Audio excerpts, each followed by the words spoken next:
Hey guys, how to learn programming faster. இந்த வீடியோவில் நான் சொல்ல போகிற விஷயங்கள்லாம் வந்துட்டு இதை பண்ணால் தான் நம்ம வந்து ப்ரோக்ராமிங் ஃபாஸ்ட்டாக வந்து படிக்க முடியும் அப்படிங்கிறதுலாம் எதுவுமே கிடையாது. நான் வந்து ப்ரோக்ராமிங் லேர்ன் பண்ணும்போது சில இடங்கள் எனக்கு வந்து டிமோட்டிவேட்டாக இருக்குது, சில இடங்கள் வந்து ப்ரோக்ராம் எனக்கு புரியல, எனக்கு வந்து செட்டே ஆகாது அப்படின்லாம் சில இடங்களில் தோணி இருக்குது. அந்த மாதிரி ஒரு சுச்சுவேஷனில் நான் வந்து டிமோட்டிவேட் ஆகாமல் இருக்கிறதுக்கு, ப்ரோக்ராமிங் ஃபாஸ்ட்டாக கற்றுக்கிறதுக்கு சில விஷயங்கள் எனக்கு ஹெல்ப் பண்ணுச்சு. அதை தான் இந்த வீடியோவில் நான் சொல்ல போகிறேன். இந்த வீடியோவில் ஆக்சுவலாக நான் ஒரு 5 டிப்ஸ் சொல்ல போகிறேன். அந்த 5 டிப்ஸை நீங்கள் ஃபாலோ பண்ணும்போது நீங்கள் ஒரு ப்ரோக்ராமிங் பேசிக்ஸ்லேருந்து கற்றுக்க போகிறீங்க, இல்லை ஒரு ப்ரோக்ராமிங் இன்டர்மீடியட் லெவலில் இருக்கும், நெக்ஸ்ட் லெவலில் ஒரு ப்ராஜெக்ட் ஒர்க் பண்ணணும் அப்படின்னா இந்த டிப்ஸை நீங்கள் ஃபாலோ பண்ணும்போது ரொம்ப எனர்ஜெட்டிக்காக ப்ரொடக்டிவாக நீங்கள் வந்து லேர்ன் பண்ணுறதுக்கு ரொம்ப ஹெல்ப்ஃபுல்லாக இருக்கும். So watch the video till the end. I'll give you some bonus tips as well. Stay tuned. This is ABIN, our software engineer. Welcome to my channel. First இப்போ என்னன்னு பார்த்தீங்கன்னா பேசிக்ஸ். அதாவது நீங்கள் ஒரு ப்ரோக்ராமிங் கற்றுக்க போகிறீங்க அப்படின்னா நீங்கள் பேசிக்ஸை தெளிவாக கற்றுக்கிட்டா தான் நீங்கள் நெக்ஸ்ட் லெவலுக்கு மூவ் ஆக முடியும். ஸோ இனிஷியலாக நிறைய பேர் என்ன பண்ணுவாங்கன்னா ஒரு பேசிக்ஸ் வந்து நீங்கள் கற்றுக்கும் போது ப்ரோக்ராம் ரொம்ப ஈஸியான விஷயமா தான் இருக்கும். நீங்கள் பேசிக்ஸ் கற்றுக்கும் போது இவ்வளோ ஈஸியாக இருக்குது அப்படிங்கிற மாதிரி தான் தோணும். பட் அந்த பேசிக்ஸை வந்து நீங்கள் ப்ராப்பராக தெரிஞ்சிக்கலனா அது எந்தெந்த இடங்களை நம்ம யூஸ் பண்ணலாம், எந்தெந்த மாதிரி யூஸ் பண்ணலாம் அப்படிங்கிற டிஃப்ரென்ஸ் நீங்கள் தெரிஞ்சிக்கலனா நீங்கள் ஃபியூச்சரில் ஒரு ப்ராஜெக்ட் பண்ணும்போது சின்ன இடத்துல வர மிஸ்டேக் கூட உங்களுக்கு பெரிய ப்ராப்ளமாக இருக்கும். நீங்கள் ஒரு டாபிக் கற்றுக்கிட்டீங்க அப்படின்னா அதை பேஸ் பண்ண நிறைய ப்ராக்டிஸ் ப்ராப்ளம்ஸ் வந்து சால்வ் பண்ணுறதுக்கு பாருங்கள். அந்த மாதிரி நீங்கள் ப்ராக்டிஸ் பண்ணுறதுக்கு நிறைய வெப்சைட்ஸ் இருக்குது, like Greek to Greeks, Code Academy, நிறைய வெப்சைட்ஸ் இருக்குது. அந்த மாதிரி நீங்கள் பேசிக்கில் ஸ்ட்ராங் ஆகிட்டீங்க அப்படின்னா நெக்ஸ்ட் லெவல் நீங்கள் போகும்போது அந்த இடத்துல வரக்கூடிய இஷ்யூவை நீங்கள் ஈஸியாக கண்டுபிடிக்க முடியும். உங்களுக்கு ஒரு பக் வருது அப்படின்னா அது நீங்கள் ஒரு வீடியோ பார்த்தோ இல்லை ஸ்டாக் ஓவர்ஃப்ளோவில் பார்த்தோ அந்த பக்கை நீங்கள் ஃபிக்ஸ் பண்ணாலும் எதனால அந்த பக் வந்துச்சு அப்படின்னு நீங்கள் ப்ராப்பராக புரிஞ்சுக்கிட்டு நெக்ஸ்ட் டைம் அந்த பக் வந்துச்சுன்னா நம்ம எப்படி அட்வான்ஸாக அதை சால்வ் பண்ண முடியும் அப்படிங்கிற நிறைய ஸ்கில்லை நீங்கள் டெவலப் பண்ணிக்கிறதுக்கு இந்த பேசிக்ஸ் தான் ரொம்ப முக்கியமான விஷயம்.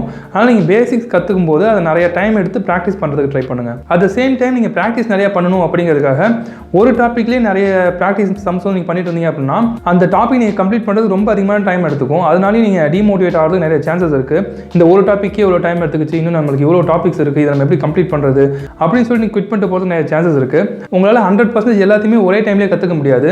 அதனால் சில விஷயங்கள் நீங்கள் விட்டு போனாலும் ஃபியூச்சரில் நீங்கள் கற்றுக்கலாம். பட் நான் என்ன சொல்ல வரேன்னா நீங்கள் கற்றுக்கிற ஒரு டாப்பிக்கை சிம்பிளாக அந்த டாபிக் என்ன, அதை எப்படி நம்ம யூஸ் பண்ணணும் அப்படிங்கிறது மட்டும் கற்றுக்காம அதை ப்ராக்டிஸ் பண்ணுறது ட்ரை பண்ணுங்கள். At the same time over practice பண்ணாதீங்க. நம்பர் 2 என்னென்னு பார்த்தீங்கன்னா காப்பி ப்ராஜெக்ட். அதாவது நீங்கள் இனிஷியலாக ஒரு ப்ராஜெக்ட் நீங்கள் எடுத்து பண்ண போகிறீங்க, உங்களுக்கு ஒரு ஐடியா இருக்குது, ஒரு அப்ளிகேஷன் கிரியேட் பண்ண போகிறீங்க, இல்லை ஏதோ ஒரு கேம் கிரியேட் பண்ண போகிறீங்க அப்படின்னா அது நீங்கள் ஓனாக எடுத்து பண்ணாமல் அதை பேஸ் பண்ணி ஆல்ரெடி நிறைய பேர் வந்து யூடியூப்பில் வீடியோஸ் போஸ்ட் பண்ணியிருப்பாங்க, இல்லைனா வந்துட்டு உங்களுக்கு கிட்டப்பில் நிறைய ரெபாசிட்டரிஸில் நிறைய ஆல்ரெடி கோட்ஸ் இருக்கும்.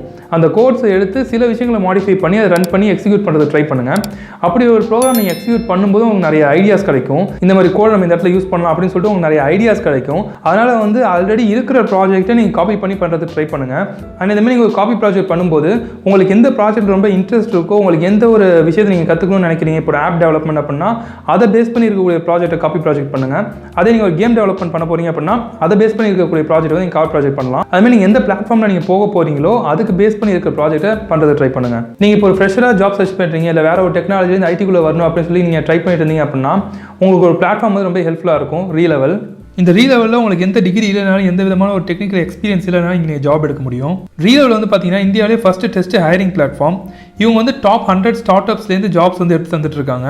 லாஸ்ட் 6 மந்த்ல மட்டும் Relevel 10 crore worth of jobs வந்து எடுத்து கொடுத்துருக்காங்க. நீங்கள் இப்போ இன்டர்வியூக்கு ப்ரிப்பேர் ஆகிட்டு இருக்கீங்க அப்படின்னா இந்த ரீலெவலை யூஸ் பண்ணி நீங்கள் ஈஸியாக உங்களோட கான்ஃபிடன்ஸ் லெவலில் இன்டர்வியூ எக்ஸ்பீரியன்ஸ் இன்க்ரீஸ் பண்ணிக்க முடியும். நீங்கள் ரீலெவலில் டெஸ்ட் எழுதிட்டு திருப்பி நீங்கள் என் நம்பர் ஆஃப் டெஸ்ட் 15 days கேப்பில் திருப்பி எடுத்துக்கிட்டே இருக்கலாம். உங்களுக்கு எந்த டேல வேணுமோ அந்த டேவை நீங்கள் சூஸ் பண்ணிட்டு front and back and full stack இந்த மாதிரி எந்த டெஸ்ட் வேணால் நீங்கள் எழுதிக்கலாம். இப்போதைக்கு ரீசெண்டாக 2 கம்பெனி வந்து வேகன்சிஸ் லான்ச் பண்ணியிருக்காங்க, அப்கிரேட் அப்புறம் வந்து எல்லோ ஏஐ. அந்த கம்பெனிக்கான டெஸ்ட் வந்து கீழே இருக்க லிங்க்ல இருக்குது, கிளிக் பண்ணி நீங்கள் அப்ளை பண்ணிக்கலாம். ரீசெண்டாக ஒரு பர்சன் வந்து 6 lakh per annum CTCக்கு அவங்களுடைய ஃபர்ஸ்ட் ஜாப் வந்து இப்போ எடுத்திருக்காங்க. And he's also fresher without any experience. நீங்கள் இந்த ரீலெவலில் 70% மேலே ஸ்கோர் பண்ணினீங்கன்னா டாப் 100 ஸ்டார்ட் அப்ஸ் வந்து ready to higher you. And இந்த டெஸ்ட்டில் வந்து நீங்கள் குவாலிஃபை ஆகி ஓரளவுக்கு ஸ்கோர் எடுக்கிறது ரொம்ப ஈஸியான விஷயம் தான். இந்த வெப்சைட்லேயே நீங்கள் போய் பார்த்தீங்கன்னா உங்களுக்கு என்னென்ன ஸ்டடி மெட்டீரியல்ஸ் நீங்கள் வாங்கணும், அந்த அண்ட் தென் சிலபஸ் என்னென்ன நீங்கள் ப்ரிப்பேர் ஆகணும், ஃப்ரீ சாம்பிள்ஸ், அதுக்கப்புறம் மோக் டெஸ்ட், நிறைய ஆப்ஷன்ஸ் இவங்க கொடுத்துருப்பாங்க. ஸோ இந்த டெஸ்ட்டுக்கு நீங்கள் வந்து இதுக்காக தனியாக ஒரு ட்ரைனிங் இன்ஸ்டியூட் போய் ட்ரெயின் ஆகணுங்கிறது கிடையாது. நீங்களே உங்களுக்கு வந்து செல்ஃப் ப்ரிப்பரேஷன் பண்ணி இந்த டெஸ்ட்டில் நீங்கள் அதிகமாக மார்க் ஸ்கோர் பண்ண முடியும். அண்ட் ரொம்ப இம்பார்ட்டன்டான விஷயம் என்னன்னா நீங்கள் இப்போ டெஸ்ட் எழுதுறீங்க, அந்த டெஸ்ட் வந்துட்டு ஒரு கம்மியான ஸ்கோர் எடுத்திருக்கீங்க அப்படின்னா உங்கள் கம்பெனிக்கு நீங்கள் எந்த ஸ்கோர் வந்து அதிகமாக எடுத்திருந்தீங்களோ, எந்த டெஸ்ட்டில் அதிகமான ஸ்கோர் எடுத்திருக்கீங்களோ அதை மட்டும் தான் ஷோ பண்ணுவாங்க. இதுக்கு முன்னாடி எடுத்த ஸ்கோர் வந்து அவங்க ஷோ பண்ண மாட்டாங்க. So data is totally safe and secure with Relevel. So try to target same job profile without losing any opportunity. And Relevel வந்து ரீசெண்டாக என்கிட்ட மென்ஷன் பண்ண விஷயம் என்னன்னா நிறைய பேர் வந்து டெஸ்ட் எழுதுறீங்க பட் வந்து ரீ அட்டெம்ப்ட் பண்ண மாட்டீங்க அப்படின்னு சொல்லி சொன்னாங்க. ஆக்சுவலாக நீங்கள் ஃபர்ஸ்ட் ஒரு டெஸ்ட் எழுதி கம்மியாக ஸ்கோர் பண்ணீங்க அப்படின்னா திருப்பி இன்னொரு டெஸ்ட் நீங்கள் அதோட அதிகமான ஸ்கோர் பண்ண முடியும். ஸோ இதில் வந்து நீங்கள் நம்பர் ஆஃப் டெஸ்ட் எழுதலாம் அப்படிங்கிறதுனால உங்களாடி மேக்ஸிமம் ஸ்கோர் இதை ஸ்கோர் பண்ணுறது ட்ரை பண்ணுங்க. திருப்பி டெஸ்ட் அட்டன் பண்ணுறது ட்ரை பண்ணிட்டே இருங்க. எடுங்க. And again Relevel help you to get 25 lakh per annum packages. And again உங்களுக்கு முன்னாடியே தெரியும் இந்த டெஸ்ட் எதுனால உங்களுக்கு வந்து ஜாப் இன்டர்வியூ ஸ்கெடியூல் பண்ணுறது மட்டும் இல்லாமல் நீங்கள் 70% மேலே ஸ்கோர் எடுத்தீங்கனாலே உங்களுக்கு ஏதோ ஒரு கிஃப்ட்டுங்கிறது கிடைக்கும். லைக் ஐஃபோன், ஐவாட்ச், ஹூடிஸ் இந்த மாதிரி எந்த கிஃப்ட்ஸ்னாலும் உங்களுக்கு கிடைக்கலாம். Why are you waiting for? Just try the test, score more and get your dream job in just 15 days. Number 3 பார்த்தீங்கன்னா try to teach. அதாவது நீங்கள் வந்து நீங்களே ஒரு பிகினராக இருக்கீங்க, நீங்கள் இப்போ தான் பேசிக்ஸ் முடிச்சிருக்கீங்க, நீங்கள் இப்போ தான் ப்ராஜெக்ட்டில் போக போகிறீங்க அப்படின்னா நீங்கள் வந்து டீச் பண்ண முடியாது அப்படிங்கிற ஒரு தாட் உங்கள்கிட்ட இருக்கக்கூடாது. நீங்கள் வந்து இன்றைக்கி ஒரு விஷயத்தை கற்றுக்கிட்டாலுமே அது தெரியாத இன்னொரு பர்சன்ட் நீங்கள் அந்த விஷயத்தை சொல்லிக் கொடுக்கலாம். அதனால் வந்து உங்கள் ஜூனியர்ஸ் இல்லை உங்களுடைய ஃப்ரெண்ட்ஸ் யாராவது இப்போ தான் ப்ரோக்ராமிங் கற்றுக்கணும்னு நினைக்கிறாங்க, நீங்கள் ஆல்ரெடி ஒரு 10 days வந்துட்டு ப்ரோக்ராமிங்கில் வந்து ஒரு அளவுக்கு கம்ப்ளீட் பண்ணி வச்சிருக்கீங்க அப்படின்னா அந்த விஷயத்தை நீங்கள் அவங்களுக்கு டீச் பண்ணலாம். நீங்கள் அவங்களுக்கு அந்த விஷயத்தை டீச் பண்ணும்போது அவங்க திருப்பி கேட்குற கொஸ்டின்ஸுக்கு சில சமயம் உங்களுக்கு வந்து ஆன்சர் தெரியாது. அதனால் நீங்கள் அதிகமாக அந்த விஷயத்தை லேர்ன் பண்ண ஆரம்பிப்பீங்க. எதனால் நம்மளுக்கு அந்த ஆன்சர் தெரியல அப்படின்னு சொல்லிட்டு அதை பேஸ் பண்ண ஒரு ரிசர்ச் நீங்கள் செய்வீங்க. அதனால் நீங்கள் அதிகமாக லேர்ன் பண்ணிக்க முடியும். அதனால் உங்களுக்கு வந்து கம்மியான விஷயம் தெரிஞ்சிருந்தாலும் அந்த விஷயம் தெரியாத ஒரு பர்சனுக்கு டீச் பண்ணுறதுக்கு ட்ரை பண்ணுங்கள். இப்போ நீங்கள் இன்னொருத்தவங்களுக்கு ஒரு பேசிக்கான விஷயத்தை நீங்கள் டீச் பண்ணும்போது நீங்கள் நிறைய விஷயத்தை கற்றுக்க முடியும். ஒன்ஸ் நீங்கள் பேசிக்ஸில் வந்து ரொம்ப ஸ்ட்ராங் ஆகிட்டீங்க, அதிகமான விஷயங்களை கற்றுக்கிட்டீங்க அப்படின்னா நெக்ஸ்ட் ஸ்டெப் நீங்கள் மூவ் ஆகிறது ரொம்ப ஈஸியாக இருக்கும். நீங்கள் ஃபாஸ்ட்டாகவும் ப்ரோக்ராமிங் கம்ப்ளீட் பண்ண முடியும். அதனால் வந்துட்டு மோஸ்ட்லி டீச் பண்ணுறது ட்ரை பண்ணுங்கள். நம்பர் 4 பார்த்தீங்கன்னா ஸ்டார்ட் வித் குரூப். நீங்கள் இப்போ ஒரு பிகினராக இருக்கீங்க, ஒரு ப்ரோக்ராமிங் லாங்குவேஜில் பேசிக்ஸ் மட்டும் கற்றுக்க போகிறீங்க அப்படின்னா அந்த பேசிக்ஸை நீங்கள் ஓனாக தனியாக இருந்து கற்றுக்கலாம். பட் நீங்கள் ப்ராஜெக்ட் பண்ண போகிறீங்க அப்படிங்கும்போது அதை பேசிக் உங்களை மாதிரியே பேசிக்ஸ் தெரிஞ்சு இன்னொரு சில குரூப் கிட்ட நீங்கள் சேர்ந்து ஒரு ப்ராஜெக்ட் பண்ணீங்க அப்படின்னா அவங்க சில விஷயத்தை லேர்ன் பண்ணுவாங்க, நீங்கள் ஒரு சில விஷயத்தை லேர்ன் பண்ணுவீங்க. ஸோ கம்பைன் பண்ணி ஒரு ப்ராஜெக்ட்டை கம்ப்ளீட் பண்ணும்போது நிறைய நாலேஜுங்கிறது கிடைக்கும். நீங்கள் ஒரு சிங்கிள் பர்சனாக ஒரு ப்ராஜெக்ட் எடுத்து பண்ணீங்க அப்படின்னா நீங்கள் ஒவ்வொரு விஷயத்தையும் தனியாக சர்ச் பண்ணி அதை கண்டுபிடிச்சி நீங்கள் சால்வ் பண்ணுறது ரொம்ப டைம் எடுத்துக்கும். அதனால் நீங்கள் அதிகமாக டிமோட்டிவேட் ஆகிறதுக்கு சான்சஸ் அதிகமாக இருக்குது. ஏன்னா உங்களுக்கு ஃபஸ்ட் இனிஷியல் ஸ்டேஜில் ஒரு சின்ன பக் வந்துருக்கும். அந்த பக்குக்கான ஃபிக்ஸை நீங்கள் கண்டுபிடிக்கிறதுக்கு ரொம்ப டைம் எடுத்துக்கும். அண்ட் நீங்கள் அதை பண்ணி முடிச்சுட்டு நெக்ஸ்ட்டு ஒரு ஃப்ரெஷ்ஷாக ஸ்டார்ட் பண்ணீங்க, திருப்பி ஒரு பக் வரும். அதை நீங்கள் சால்வ் பண்ணுறது திருப்பி நீங்கள் அதுக்காக ஒர்க் பண்ணுற மாதிரி இருக்கும். பட் நீங்கள் ஒரு குரூப்பாக ஒர்க் பண்ணீங்க அப்படின்னா நீங்கள் இந்த விஷயத்தில் உங்களுக்கு தெரியாத ஒரு விஷயம் இன்னொரு பர்சன் தெரிஞ்சிருக்கும். அவங்க உங்களுடைய பக்குக்கான ஃபிக்ஸை ஈஸியாக சொல்கிறதுக்கு சான்சஸ் அதிகமாக இருக்குது. அதனால் நீங்கள் வந்து உங்களுடைய ப்ராஜெக்ட்டை ஃபாஸ்ட்டாக முடிக்க முடியும், நீங்கள் நிறைய விஷயங்கள் லேர்ன் பண்ணிக்க முடியும். ஸோ நாலேஜ் ஷேர் பண்ணுறதுனால உங்களுக்கு அதிகமாக நாலேஜும் கிடைக்கும். இந்த மாதிரி நீங்கள் வந்து குரூப்பாக லேர்ன் பண்ணுறதை ஃபஸ்ட்டு பேசிக் லெவலேருந்து நீங்கள் கற்றுக்கும்போது லேர்ன் பண்ணீங்க அப்படின்னா அந்த இடத்துல வந்துட்டு நீங்கள் குரூப்பாக ஒர்க் பண்ணுறது அந்தளவுக்கு ஒரு எஃபெக்டிவாக இருக்காது. பட் நீங்கள் ஒரு நியூவாக ப்ராஜெக்ட் பண்ண போகிறீங்க, ஃபஸ்ட் டைம் பண்ண போகிறீங்க அப்படின்னா அப்போ ஒரு குரூப்பாக சேர்ந்து அந்த ப்ராஜெக்ட்டில் ஒர்க் பண்ணுறது ரொம்ப ஒரு எஃபெக்டிவான வேவாக இருக்கும். ஸோ நீங்கள் இப்போ புதுசாக ஒரு ப்ரோக்ராமிங் கற்றுக்க போகிறீங்க அப்படின்னா நீங்கள் பேசிக்ஸ் தனியாக கற்றுக்கோங்க. அண்ட் உங்கள் ஃப்ரெண்ட்ஸையும் வந்து மோஸ்ட்லி மோட்டிவேட் பண்ணுறது ட்ரை பண்ணுங்கள். அவங்களையும் வந்து பேசிக்ஸ் கற்றுக்க சொல்லுங்கள். நீங்கள் எல்லாமே பேசிக்ஸ் முடிச்சதுக்கப்புறம் ப்ராஜெக்ட்டில் ஈவன் காப்பி ப்ராஜெக்ட் பண்ணுறதா இருந்தாலுமே அதை எல்லாருமே சேர்ந்து குரூப்பாக பண்ணுறதுக்கு பாருங்கள். அப்படி பண்ணிங்கன்னா நீங்கள் நிறைய விஷயத்தை ஃபாஸ்ட்டாக கற்றுக்கிறதுக்கு சான்சஸ் நிறையா இருக்குது. So must try. நம்பர் 5 பார்த்தீங்கன்னா டோன்ட் கிவ் அ கேப். நீங்கள் இப்போ ப்ரோக்ராமிங் கற்றுக்கிட்டு இருக்கீங்க, அது நிறைய ப்ராக்டிஸ் பண்ணிட்டீங்க அப்படின்னா திருப்பி ஓகே நம்மளுக்கு ஓரளவுக்கு தெரிஞ்சிருச்சு, நம்ம கொஞ்சம் கேப் எடுத்து திருப்பி அதுக்கப்புறம் ப்ராக்டிஸ் பண்ணலாம் அப்படின்னு நினச்சிங்கன்னா நீங்கள் ஒரு கேப் ஒரு 1 week 2 week எடுத்துக்கிட்டீங்கனாலே உங்களுக்கு வந்து நிறைய விஷயங்கள் வந்து நீங்கள் திருப்பி ரிமெம்பர் பண்ண முடியாது. அதை நீங்கள் ஃபோக்கஸ் பண்ணி திருப்பி கொண்டுட்டு வரது ரொம்ப கஷ்டமாக இருக்கும். அதனால் நீங்கள் வந்துட்டு ஓகே ஒரு கேப் எடுக்கலாம்னு நினச்சிங்கன்னா ஒரு 1 டேக்கு ஒரு 10 hours ஒர்க் பண்ணிட்டீங்க அப்படிங்கும்போது ஒரு 1 hour ஒர்க் பண்ணுறது ட்ரை பண்ணுங்கள். நீங்கள் அந்த ப்ரோக்ராமிங் ஒரு 2 weeks கம்ப்ளீட்டாக குவிட் பண்ணிட்டு திருப்பி வந்துட்டு ஒர்க் பண்ண ஆரம்பிச்சிங்கன்னா நீங்கள் இருந்த லெவல்லேருந்து ஒரு 30% 40% கம்மியான ஒரு லெவலில் தான் இருப்பீங்க.